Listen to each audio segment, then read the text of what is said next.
So, post-traumatic stress disorder.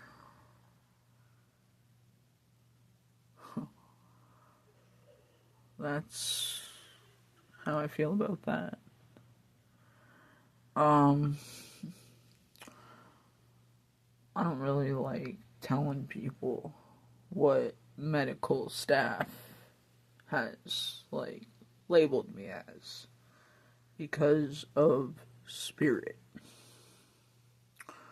Once again, my native name through spiritual quest is Fire Crow.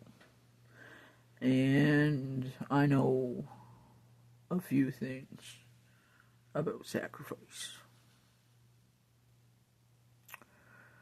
So let's start. Where do we start now? I dropped out of high school because I was overweight and getting bullied. Okay, is that what you want to hear?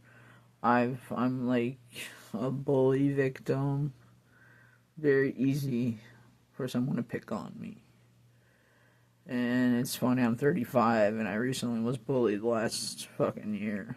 Like someone like a 50-year-old man, like 60-something-year-old man looked at me and called me Sasquatch. And I was just like, wow. You know, that hadn't happened in a very long time. So, yeah, I don't know.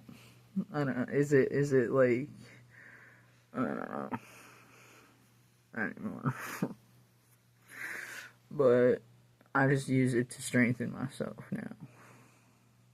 And create a new energetic manipulation and turn it into manifestation of something I really want. Probably like the smoke or something. Truth. So, Joe Dispenza, Breaking the Habit of Being Yourself. Good book. Good book.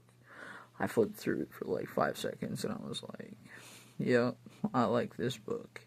So I read it and I was like transformed and enormed with the power of that book and the Celestine prophecy and coercion and energetic manipulation, like harmony.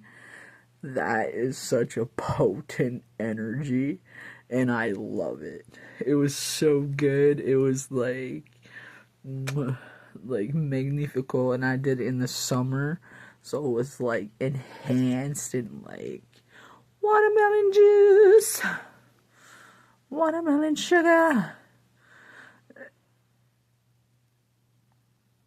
Yeah. So, anyway,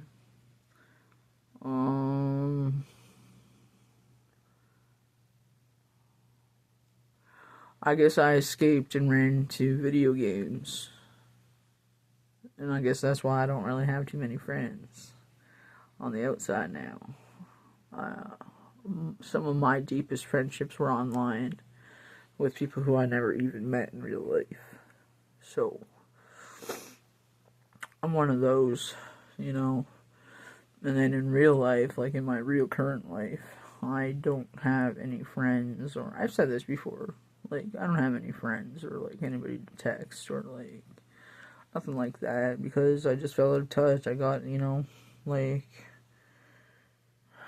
I was busy, like healthy moments, when you're not like in the hospital for bipolar reasons. And I keep saying bipolar reasons like that because there was someone who came to me in spirit and told me that it's just a bunch of bullshit. And the reason that she told me this was because she seen something in me that nobody could ever see.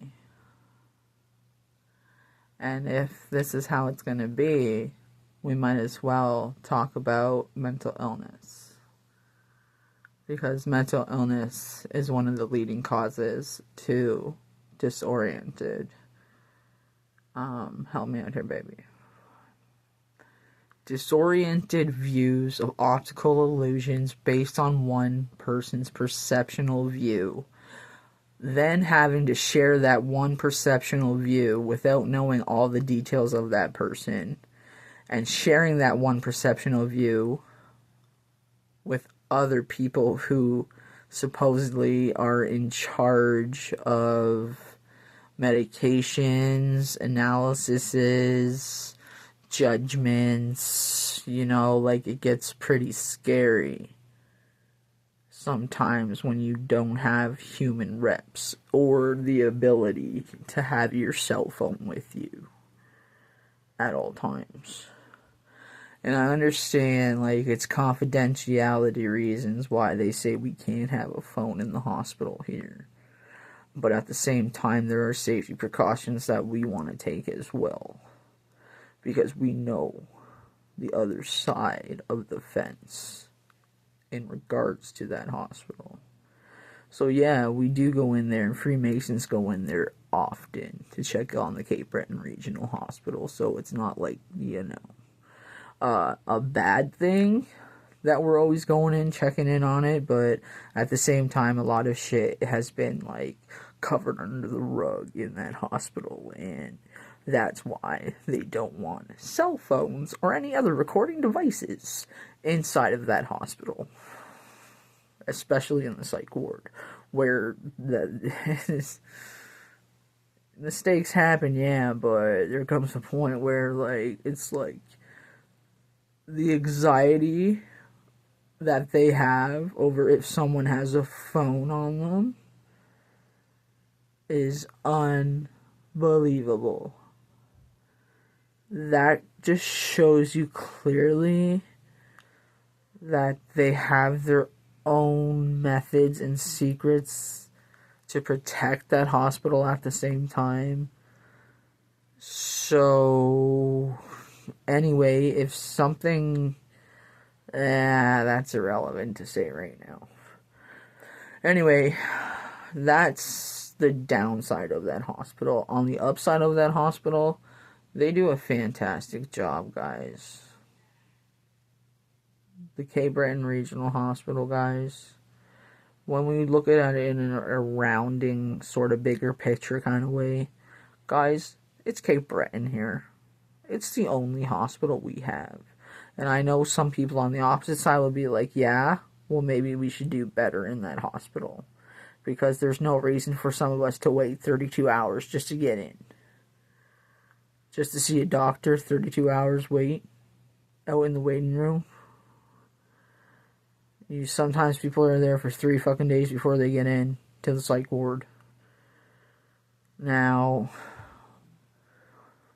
that's a problem. We don't have enough beds. There's never enough beds. And then we had a growing community, and it suffered from culture shock. There was civil unrest all in Canada. Have you not seen the waves of civil unrest? It's unbelievable. Like, I just watch. I'm a Mercury fan, so everything I do is based upon a perception of what, like, listening to the conversations all around us, right down to the elements. Because dead minerals are alive too. That's why they rise like salt, buoyancy in the ocean. So, where salt we rise, steam in it, leaving it behind,